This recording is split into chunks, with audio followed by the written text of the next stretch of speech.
안녕하세요. 정신 나간 신우 때문에 이혼한 30대 여성입니다. 사실 신우가 아무리 제정신이 아닌 것 같아도 남편만 똑바로 방패 노릇을 해주었다면 이혼까지 가지는 않았겠죠. 하지만 남편이 재구실을 못하니 시쳇말로 피보는 건 저더라고요. 그래서 이혼하게 되었네요. 남편하고는 지인의 소개로 만났는데 깔끔하고 단정한 첫인상이 마음에 들었어요. 그리고 첫 만남임에도 불구하고 대화거리라던가 갈만한 장소들을 여러 가지 변수를 고려해 짜온 것이 인상적이었죠.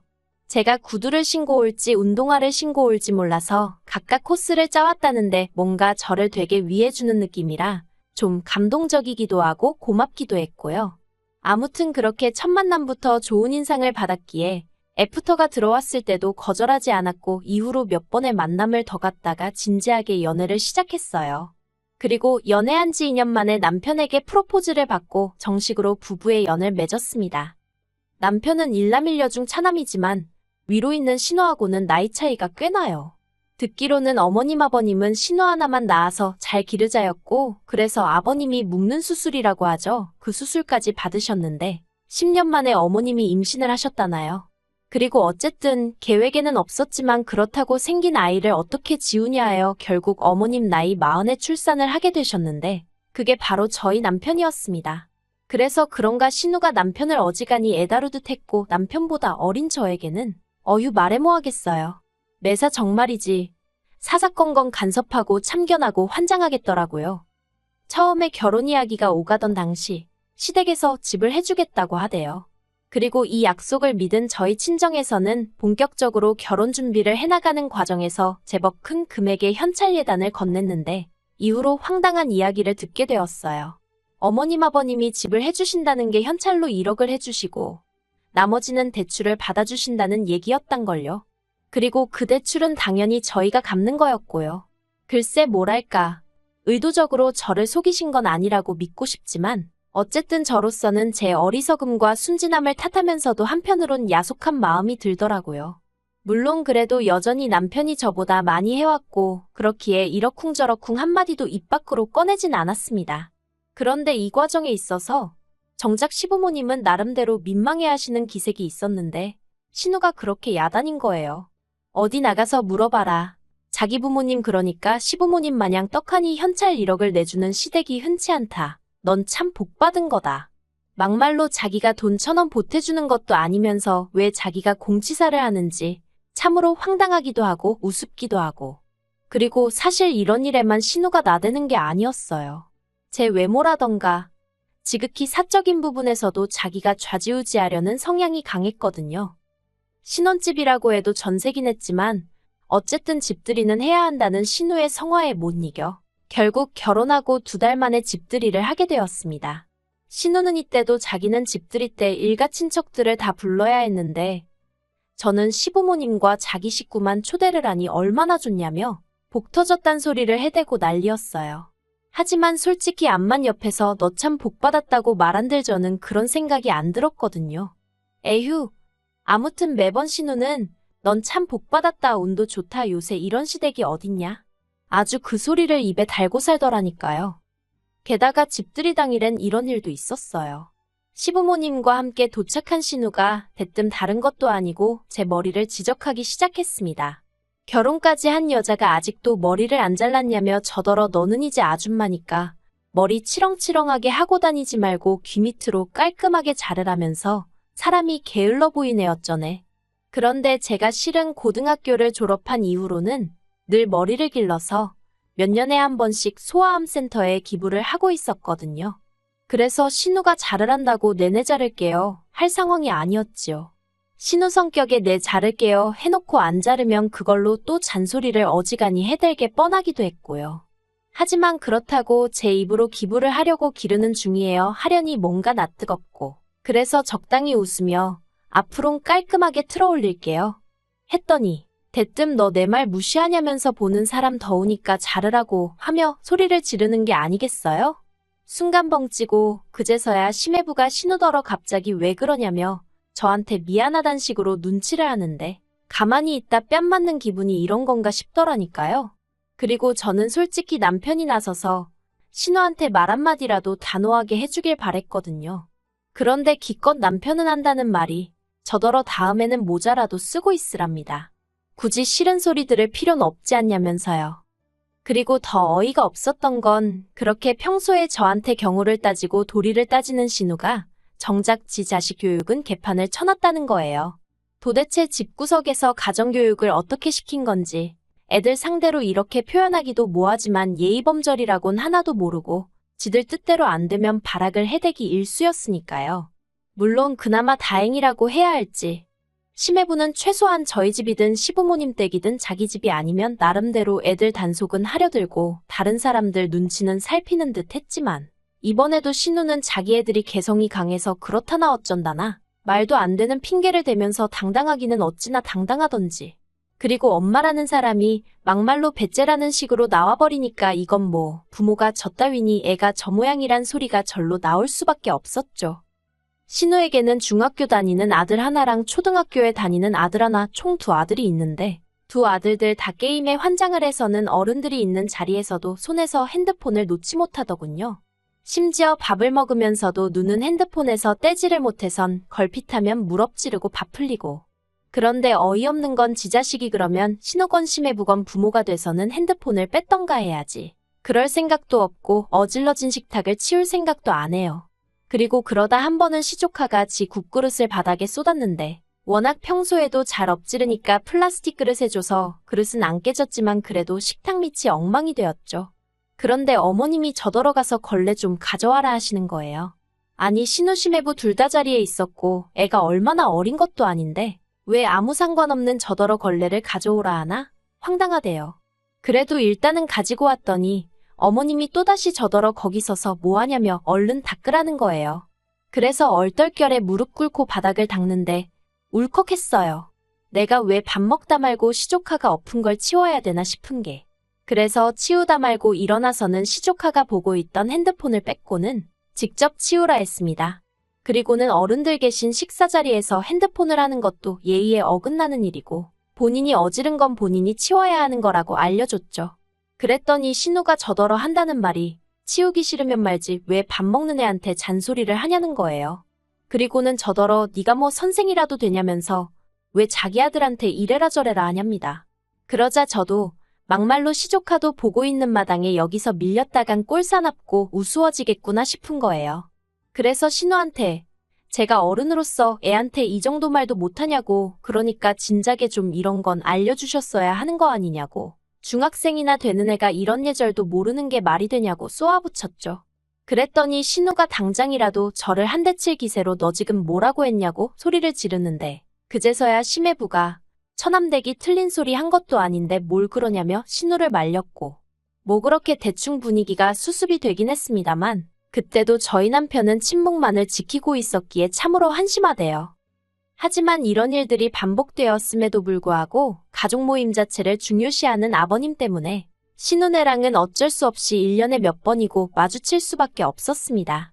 그리고 그럴 때마다 저는 정말 돌을 닦는 심정으로 신우네 식구들을 상대하곤 했죠. 하지만 결국 지렁이도 밟으면 꿈틀한다는 말처럼 저도 더는 참을 수 없어서 폭발하고 말았으니 그건 결국 신우의 오지랖 때문이었어요. 이 일로 이혼을 하게 된 것도 사실이고요. 사실 제가 남편과 결혼하던 당시 시부모님께서 말씀하시기를 재산은 없다고 하셨어요. 남편 말로는 어머님이 젊어서 재산 문제로 어지간히 큰어머님께 같은 며느리 입장임에도 불구하고 시달리셨는데 며느리한테 차마 그 꼴을 보여줄 순 없다며 아들이 장가가면 더는 큰 집에 안 가시겠다고 선포를 하셨다고 했거든요. 그래서 결혼 전부터 결혼하고 나면 명절 때 시댁에서 하루, 친정에서 하루 이렇게 보내기로 했었고 실제로 처음 2, 3년은 그렇게 보냈어요. 그런데 작년 추석부터 자꾸만 아버님이 다시 어머님도 그렇고 저희 부부도 그렇고 큰 집에 가서 인사도 드리고 제사도 돕고 그랬으면 좋겠다는 식으로 말씀을 하시는 거예요. 그리고 저야 당연히 내키지 않았죠. 어머님도 미쳤냐고 거길 왜 또 가라고 하냐고 안 간다고 하셨고 남편도 어머님이 거기서 시달리는 걸 보면서 자라서 그런지 아버님의 그런 말씀에 단박에 싫다고 했고요. 하지만 하도 아버님이 난리를 치셔서 결국 어머님은 안 가시고 저희 부부만 다녀오게 되었는데 이렇게 표현해도 될지 모르겠지만 큰아버님이나 큰어머님이나 저희 어머님이 왜 그렇게 싫어하시는지 참으로 알만한 성격이었어요.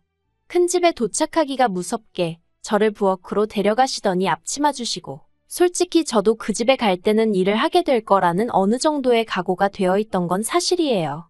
하지만 최소한 큰 집 식구들한테 인사할 틈이라도 주시고 물 한 잔이라도 주셔야 하는 거 아닌가요? 그런데 하시는 말씀이 너는 여기 손님으로 온 게 아니니까 빨리빨리 움직여라. 여자가 굼뜨면 쓸모가 없다. 네 시애미가 널 좀 가르쳤느냐. 하긴 거기도 뭐 아는 게 있어야 가르치던지 하겠지. 제가 저희 어머님과 얼마나 가까워진 사이는 아니었지만 왜 자리에도 안 계신 분을 괜히 끌어들여 한 소리 하지 못해 안달이신지 도무지 이해가 되질 않더라니까요. 아무튼 그래서 내리 4시간 넘게 부엌에서 제대로 한 번 앉지도 못하고 일만 했어요. 그리고 더 화가 났던 건 큰어머님이 자리에도 안 계신 저희 어머님은 물론이고 저한테도 말을 막 하시니 그 집 며느리들도 저한테 이거 해라 저거 해라. 물론 두 며느리 다 저에 비하면 나이가 한참 많기는 했지만 그래도 기분이 더러운 건 사실이었네요. 아무튼 그래서 그날 집으로 돌아오면서 남편더러 결혼할 때 약속한 거 안 잊었지 하니까 응 하더라고요. 그래서 나 이제 큰 집에 안 가겠다 했습니다.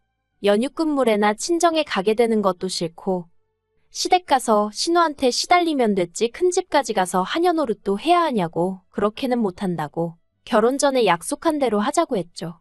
그랬더니 남편도 너는 가타부타 말은 안 하고 알겠다고 하대요. 그리고 실제로 지난 설에는 큰 집에 가라는 아버님의 말씀에 싫다하고 친정에 갔어요.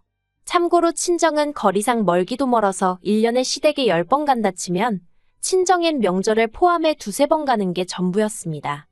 아무튼 저희가 큰 집에 안 갔더니 아버님은 큰 집에 당신 체면이 안 선다고 죽어도 가기 싫다고 눈물까지 보이시는 어머님을 저희를 대신하여 기어이 끌고 가셨던 모양입니다. 그리고 그렇게 가신 어머님은 큰어머님의 며느리들하고 같이 제사 준비를 하셨다대요.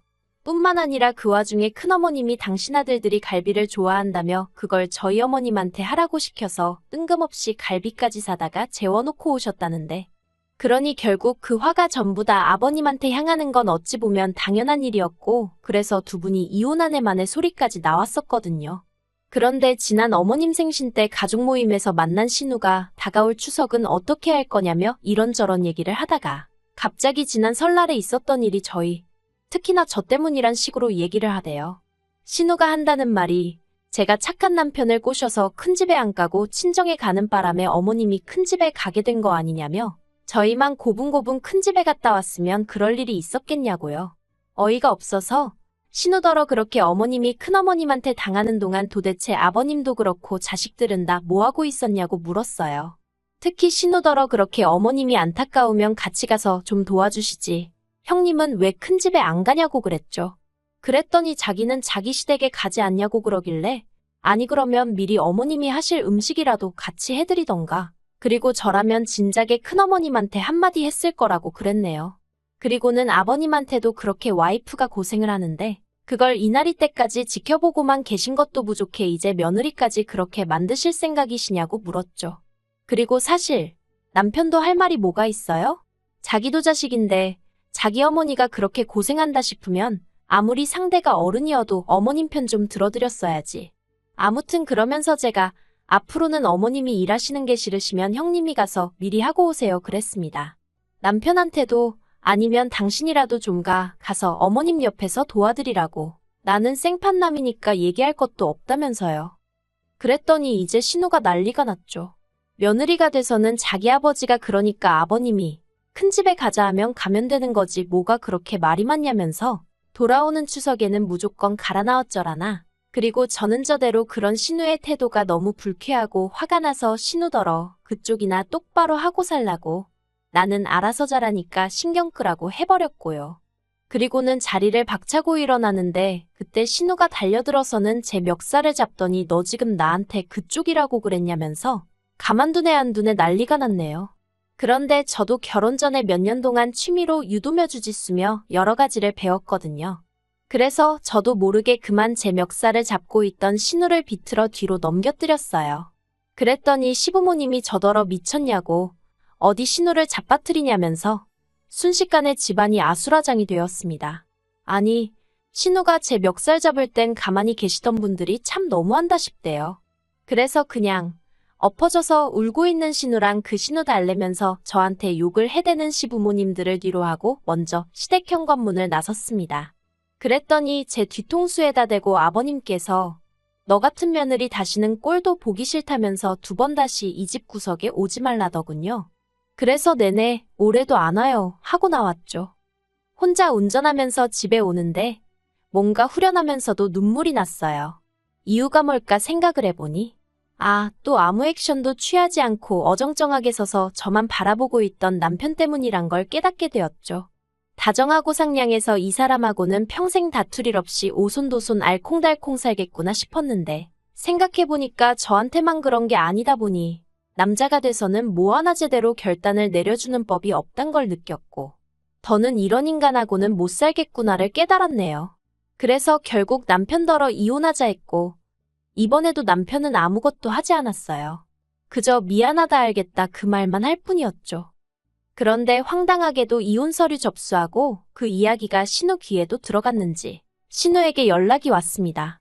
그리고 신우가 한다는 말이 제가 자기에게 한 모든 걸 용서할 테니 자기는 저에게 바라는 게 없다며 그저 어머님 아버님에게 상냥한 며느리가 되어줬으면 한다고. 그러니 이혼은 하지 말고 내 동생이랑 잘 살아봐. 솔직히 올케한테 내 동생 정도면 분에 넘치고 올케 진짜 복 받은 거라니까 라는 헛소리를 또 하대요.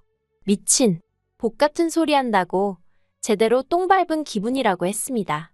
세상에 똥 밟고도 복 받았다 하는 정신 나간 엑스도 있느냐고 한마디 하곤 더는 전화하지 말라 했어요. 어휴, 이제 내일이면 저는 완전히 자유예요. 아싸.